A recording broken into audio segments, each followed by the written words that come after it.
Olá pessoal, vamos para mais um exercício aqui. Na verdade não é um exercício, essa daqui é a dedução do disco carregado uniformemente, tá? Nós vamos deduzir esse disco considerando um ponto P a uma distância Z do disco. Então aqui está a figura do nosso disco, né? Esse disco ele tem uma distribuição de carga sigma uniforme, então é o dQ dA, tá? Estaremos analisando ele sobre a área. E esse disco, o que é um disco? Ele é formado por vários anéis, né? Por infinitos anéis aqui, ó, um do ladinho do outro, que no final formam um disco inteiro, tá? E é utilizando essa ideia que a gente vai fazer essa dedução. Então nós temos um anel aqui de raio ρ, a letra grega ρ aqui. Então esse raio ρ aqui é o raio de um anel qualquer desse meu disco aqui. Eu escolhi um e eu vou trabalhar em cima dele, tá? Na ponta desse raio ρ aqui, ó, eu vou ter um diferencial de comprimento de anel que eu vou chamar ele de dQ. Tá? Essa carga aqui, ó, ela é a carga diferencial de um pedacinho do meu anel. Tá? Tal que esse anel aqui ele vai ter um comprimento aqui de 2πr, tá? É o comprimento do anel. Então vamos lá, vamos considerar o seguinte. Qual seria a distância desse meu dQ até o meu P? Seria essa distância aqui, ó. Então vamos lá, a distância dessa nossa carga diferencial até o nosso ponto P, eu vou denotar ela aqui, ó, por D. Tá? O que seria o nosso D? D é igual a Z quadrado, o cateto desse nosso triângulo retângulo, mais ρ quadrado, o outro lado dele, tudo isso elevado a meio. Essa é a minha distância D. Tá? Outra consideração a ser feita, ó, é a respeito deste ângulo aqui, ó, entre o ponto P, que liga ao nosso diferencial de carga, que vai gerar o nosso componente de campo DE, né? Então vamos fazer essa carga positiva, tá? Um anel carregado positivo. Então o nosso diferencial de campo é dado para cima ali, como mostra.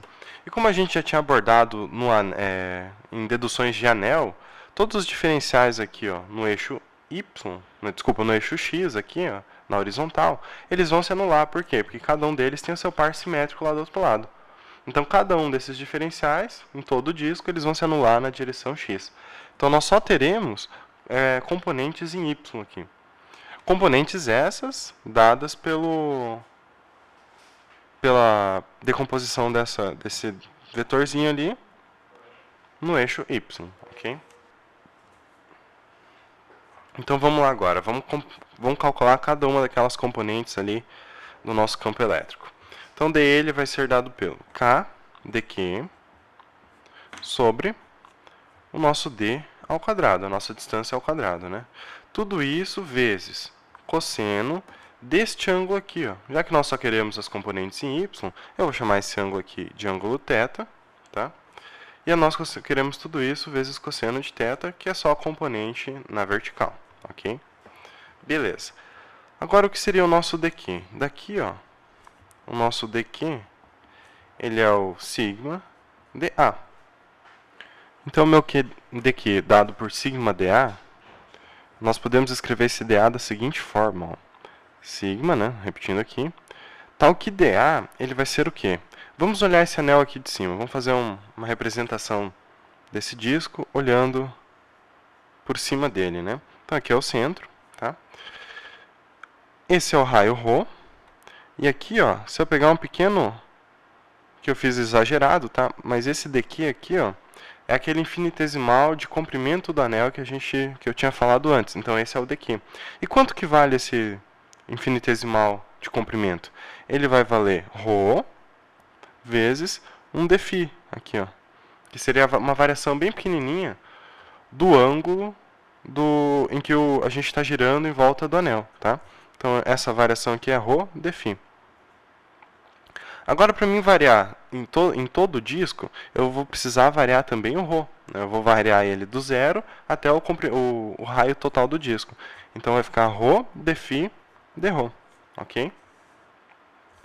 Então, voltando aqui para o nosso dQ, para o nosso dA, desculpa, então vai ficar sigma vezes ρ dφ dρ.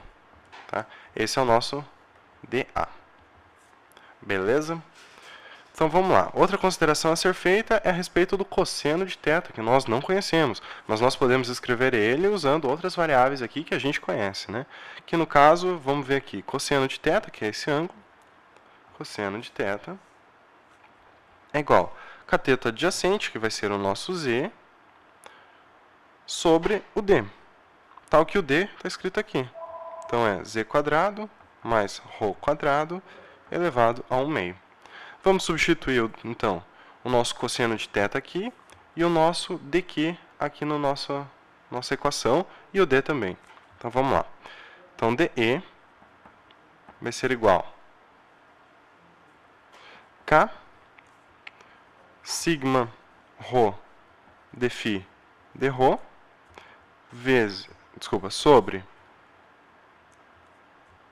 quadrado da distância, Z² mais ρ², tá? O quadrado vai cortar com esse expoente meio aqui, vezes o cosseno de θ que está aqui embaixo, que é Z sobre Z² mais ρ² elevado a meio. Tá? Podemos melhorar a cara dessa expressão aí, juntar esses dois termos aqui embaixo, já que o argumento é o mesmo, somando os expoentes, aqui 1 com meio, e nos resulta do seguinte: K sigma ρ Z dφ dρ sobre Z² mais ρ², tudo elevado a 3/2, ok? Então, vamos lá. Nós já temos o nosso dE.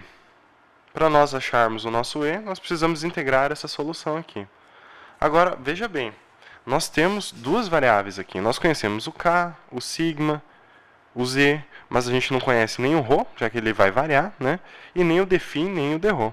Então, nós vamos ter que fazer uma integral dupla, tá? Mas vocês vão ver que ela é bem simplesinha de resolver. Então, o nosso campo elétrico E, ele é dado por K, sigma, são constantes, né? Z também. Integral dupla de ρ dφ dρ sobre Z² mais ρ² elevado a 3/2. A primeira integral vai ser meu primeiro termo diferencial aqui, então é no dφ. O dφ, como a gente havia visto, vai ser a variação plana do nosso ângulo, né, desse ângulo φ aqui, olhando por cima do nosso disco, tá? E ele vai variar de 0 a 2π, que é o comprimento total do meu disco, do meu anel que eu estou analisando. E o ρ ele vai variar de 0 a r. Ok. Então, o nosso E é dado por K sigma Z. Vamos integrar já o φ aqui, já que ele está sozinho. Então, é bem simples, eu vou integrar ele aqui. φ de 0 a 2π, vezes integral de 0 a r de ρ dρ sobre Z² mais ρ² elevado a 3/2. Então, notem aqui que parece ser uma integral difícil, né? Mas não, ela é extremamente fácil. Nós vamos substituir isso daqui por uma variável u qualquer, tá?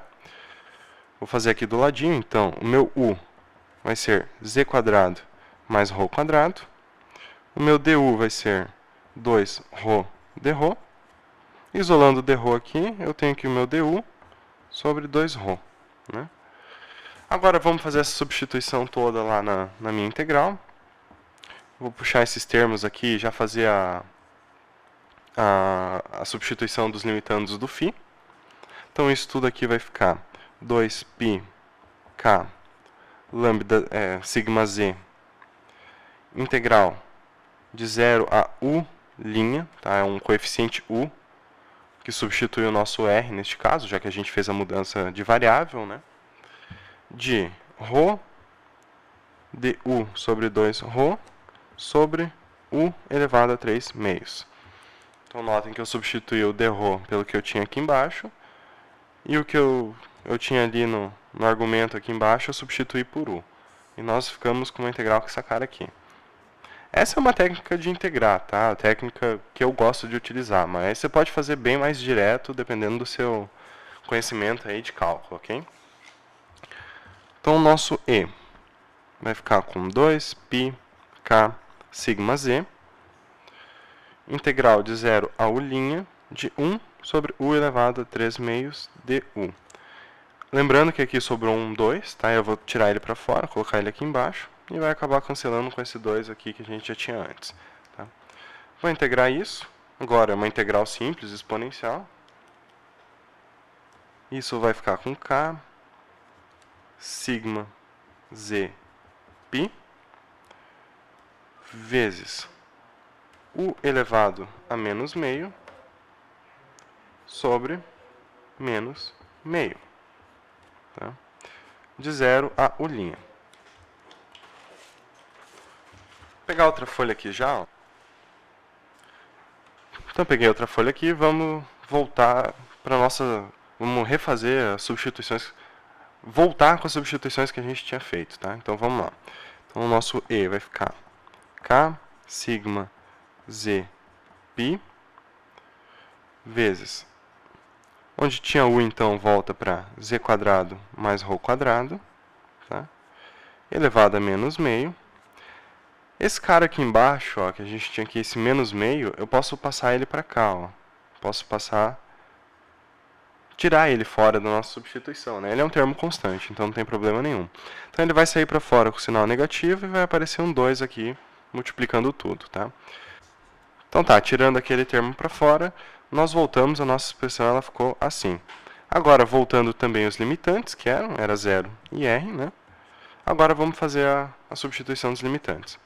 Isso daqui vai ficar igual E menos K sigma Z 2π, substituindo R, vai ficar... E passando já esse coeficiente, já que é para baixo, já que é um expoente negativo, eu já vou fazer assim, ó. Z quadrado mais R quadrado, tudo isso dentro da raiz. Menos, substituindo o zero nesse cara aqui, vai ficar 1 sobre Z. Tá?